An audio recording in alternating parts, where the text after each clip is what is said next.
Efectivamente, durante el año 2021 y 2022, la Contraloría emitió más de 1.500 informes de control simultáneo para alertar, para advertir, ¿no?, de situaciones que podrían generar algún riesgo.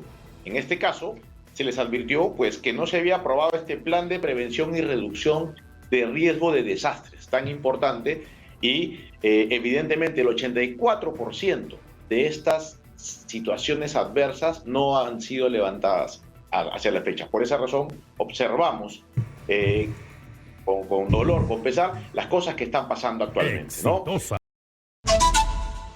Estamos enlazados con Alberto Arteaga, él es vocero de la Contraloría y lo hemos convocado. Muy buenos días, muchas gracias por atendernos, Alberto.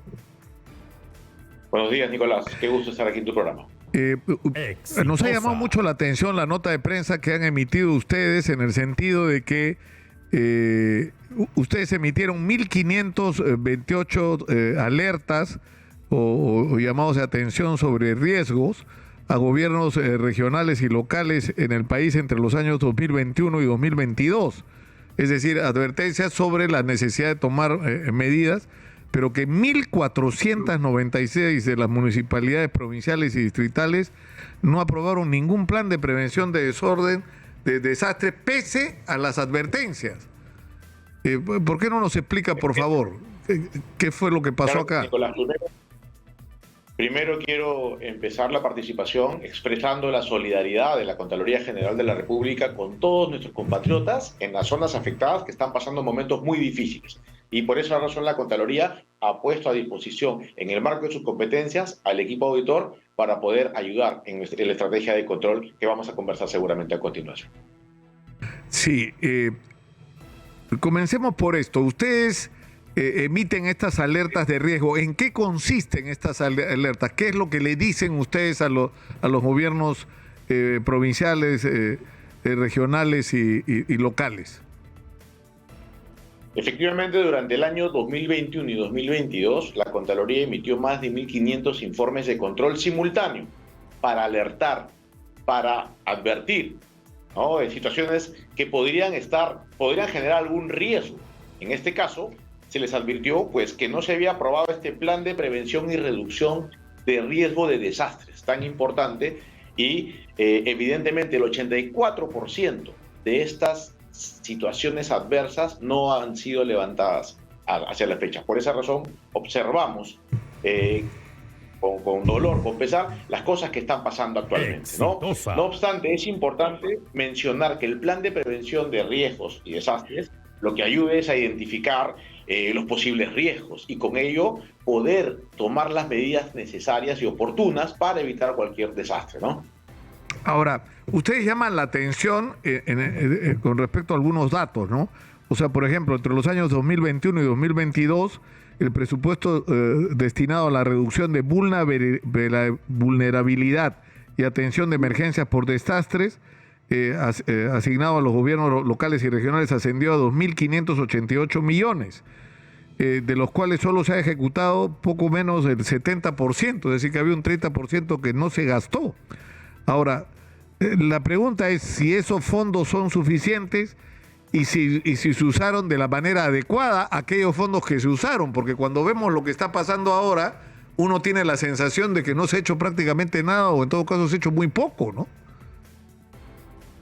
Nosotros como Contraloría, evidentemente en ese punto, en ese dato que mencionas, sí, solamente se ejecutó el 70% de los más de 2.500 millones que estaban destinados a reducir la vulnerabilidad, ¿no?, y atención de riesgo de desastre. Ahora, es importante estos planes porque estos planes, precisamente cuando se aprueban, disparan la ejecución de los recursos, las actividades, los proyectos, los programas necesarios para evitar estos desastres como lo que hemos observado, ¿no?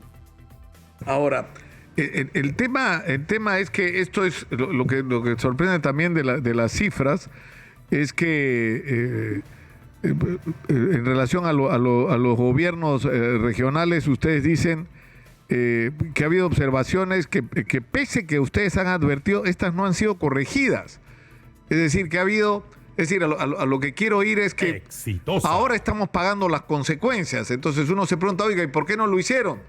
¿Y dónde están las autoridades? Y de repente aparece la Contraloría y dice, sí, un momentito, pero nosotros advertimos sobre estas situaciones de riesgo. Y no se hizo lo que debía hacerse. Ahora, ¿a quién se le atribuye esta responsabilidad? O sea, nosotros cuando efectuamos nuestras labores de control, en este caso, entre el 2021 y el 2022, de índole simultáneo, de carácter simultáneo para advertir, siempre dirigimos los informes al titular de las entidades. Si hicimos el informe de control simultáneo al Gobierno Regional de La Libertad, le dirigimos justamente, le emitimos el informe al Gobernador Regional de La Libertad. Y en ese orden de ideas, ellos son los responsables, el titular de la entidad, de levantar o de atender, de ser el caso, estas situaciones adversas, ¿no? Ahora, lo que en el reporte ustedes dicen que, por ejemplo, en los departamentos, ustedes han notificado, que es algo sorprendente, la inexistencia de planes de prevención y reducción de riesgo de desastres. Es decir, que no había un plan. Entonces, ¿cómo vas a...? O sea, ahora uno entiende que cuando se presenta una situación como la que estamos viviendo, como que nadie sabe qué hacer, ¿no es cierto?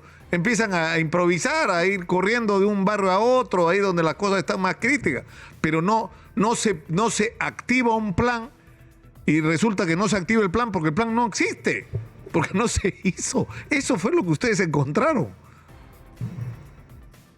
Nicolás, tú sabes que el Perú es un país pues definitivamente expuesto a riesgos de desastres naturales, lluvias, terremotos, sequías, heladas, entre muchos otros. Tal es así que existe una ley, la 29664, que crea el Sistema Nacional de Gestión del Riesgos de Desastres, por la importancia que esto tiene y el impacto que tiene en el país. No obstante, nosotros lo que fuimos a ver, y como está mostrado en la nota de prensa que se publicó el día de ayer, no se aprobaron estos planes de prevención de riesgos de desastre en muchos de estos distritos que están mencionados en la nota de prensa. Claro, o sea, por ejemplo, llama la atención que entre los distritos que no tenían, no habían aprobado un plan de prevención, están San Juan del Lurigancho, que es el distrito más grande del país y donde la afectación es muy grande, pero también en Cieneguilla, donde ha ocurrido en algunas zonas literalmente una catástrofe. O sea, simplemente no tenían plan, ¿no? Eso es lo que justamente hemos podido evidenciar, hemos podido advertir, hemos podido alertar. De hecho, nosotros en Lima, por ejemplo, hemos estado el día de ayer en Pachacamac, hemos estado en Cieneguilla, hemos estado observando realmente ya la otra parte, la parte reactiva, la parte de la respuesta, la parte de la rehabilitación. No obstante, el trabajo de la Contraloría, preventivamente hablando, desde el 21 y 22, como lo hemos demostrado, hemos estado alertando, advirtiendo. Entonces, las autoridades han debido tomar nota y han debido inicialmente aprobar estos planes para que, como te decía, se puedan disparar todas las actividades y la ejecución de recursos que corresponden, ¿no? Ahora, usted señala no solamente problemas que han detectado con respecto al tema de la atención de riesgos y de desastres, no solo en los municipios distritales y provinciales y en las regiones, sino también a nivel de organismos como el Sistema Nacional de Gestión de Riesgo de Desastre, el SINAGER, o el INDECI, o el Instituto Geofísico del Perú, o el Ministerio de Vivienda, donde sostienen ustedes que hay 30 situaciones adversas no corregidas. Ahora, me llama la atención, por ejemplo, el tema del que se ha hablado tanto, el sistema de alerta sísmica, que se supone que está en proceso de implementación. Lo que ustedes han detectado es que esto no está yendo, o sea, no se están cumpliendo los plazos establecidos. Eso es lo que nosotros hemos alertado, advertido en nuestros informes de control simultáneo, que no sea, hay un retraso, hay una demora en el avance de la implementación en este proyecto del sistema de alerta sísmica peruana, ¿no? Ahora, en el Ministerio de Vivienda hablan de los benditos estos módulos de vivienda temporales que tienen deficiencias de diseño e instalación, al igual que han detectado un problema con el almacenamiento de esos bienes que deben tenerse, o sea, por ejemplo, frazadas y otros, por las condiciones de almacenamiento o incluso por las cantidades que se tienen, para que en el momento que se produzca una emergencia poder reaccionar rápidamente. Eso también lo han encontrado ustedes que está fallando. Es importante esas situaciones adversas que en su momento hicimos llegar a las autoridades correspondientes para que puedan corregir. Lo que tú mencionas en el Ministerio de Vivienda en cuanto a las deficiencias técnicas de diseño de estos módulos temporales y también en INDECI en la capacidad de almacenamiento, como bien lo has puntualizado, ¿no? O sea, eso encontramos en su momento, advertimos en su momento y le hicimos llegar a la autoridad para que pueda levantar estas situaciones adversas, ¿no? Ahora, el problema que se presenta siempre en estos casos es decir, y nos ocurre, o sea, por ejemplo, a mí me ha llamado mucho la atención el tema de la adquisición de vehículos por parte de la Policía Nacional en Lima.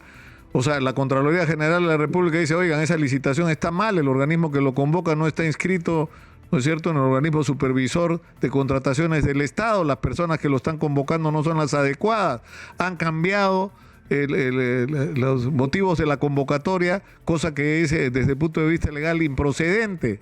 Los 3 postores que se han presentado no califican. O sea, conclusión, esa licitación tiene que anularse y tiene que volverse a hacer. Y resulta que eso no ocurre. O sea que la palabra de la Contraloría está ahí, servirá pues para el juicio que se le hará a los responsables después. Y el final de la historia es que la policía de Lima ha terminado contratando vehículos pagando 37 millones de soles por encima de lo que se supone se iba a pagar al comienzo. Entonces, la pregunta es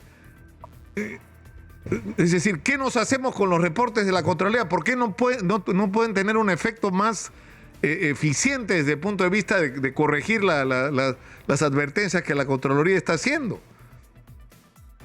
Lo que pasa, Nicolás, que hay 2 momentos. De lo que estamos hablando y de lo que tú has mencionado bien y has descrito, es un control simultáneo, en el cual la Contraloría en su rol preventivo, lo que busca precisamente es advertir a las autoridades, mira, hay un riesgo, hay una posible vulneración normativa, no cumplen los postores como bien has dicho, las bases integradas tienen algunas deficiencias y algunas cosas que se pueden evidenciar en el marco del rol preventivo. No obstante, la autoridad puede tomar la decisión de seguir adelante, como muchas veces sucede. Y en esos casos, nosotros ya entramos hacia nuestro rol punitivo, al rol sancionador, con nuestros servicios de control posterior, donde ya identificamos responsabilidades de índole administrativas, civiles, penales. Por eso lo que te estoy contando y lo que estamos viendo ya en el tema de la emergencia, en la nota de prensa, es que la Contraloría en su momento, 21-22, advirtió de lo que podía venir. No obstante, ya en este momento nos va a tocar también analizar, evaluar la posibilidad de identificar las responsabilidades que correspondan. Eso está en el marco normativo y las competencias nuestras. Bueno, yo te agradezco mucho a Alberto Arteaga, gerente regional de control de Lima Metropolitana, por estar con nosotros de la Contraloría General de la República. Muchas gracias, muy buenos días.